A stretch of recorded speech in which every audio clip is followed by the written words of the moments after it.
Bandeko, bonjour. Vous excusez-moi la torche ni na douche, mais je préfère de condamner les œuvres des ténèbres au lieu de prendre part. Selon Ephésiens 5, verset 11. Nazo sukula bandeko na pona victime sorcellerie na bisabino plusieurs fois.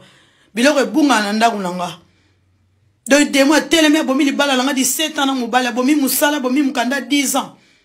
Nazo $3000 na salisi Congo Seke TV na kin ya chaîne na YouTube bomi. Ako telemela ba via TikTok ba via Facebook. Na mito lobby azo linga kutuna bala te donc il faut na kufa kaka fona kufa. Donc je viens de me doucher, je suis dans les douches, la besoin mon na torchini.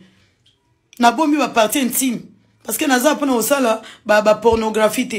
Mais je suis là pour condamner les œuvres de la sorcellerie. Pandeko démon a continué ba sende na se abasi sende. On dit ba sende Thompson.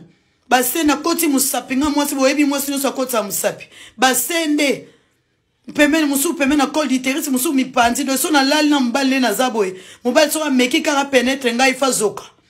Botala niveau mutema mabe hein. Pour la nini donc na vana na mbale na la na mobile te niveau ya sorcellerie ya mutema mabe. Eza mama mari de nuit te bandeko. Eza mama kindoka zo lukanda bomanga na tout prix. Alinga détruit toutes les relations ça bomi libala na mbala 17 ans.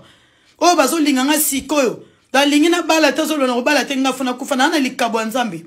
Naza servante na diagonese mais diaba telemelinga na tout prix. Alongo na molima komi na musuni. Le na priya ki 4h du matin na la donc on a la ginda tianga bambesende. Ba sende pena bandeko. Ba sende pena Thompson ba sende ba tianga ido funa mona gynécologue urgence. Fanny Sobolandi nini obolanda bomo na méchanceté à des mots. Nazo kosa bomo na torche na kati ya douche na bimité.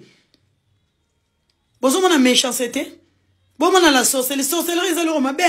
De ya lapinda azo yo kamalo bananza metazo to sa génité. A telemelika fona kufa na tout prix. Hein? Akomo sana ba acte abomination. Azo banga même Saint-Esprit azakati na ngati. Mais bande on a parlé en langue na jenaka. Natanga ka Bible na sala tout. Mama biso mtabima na sala ba piso mingi. Metalo dia bazo salanga.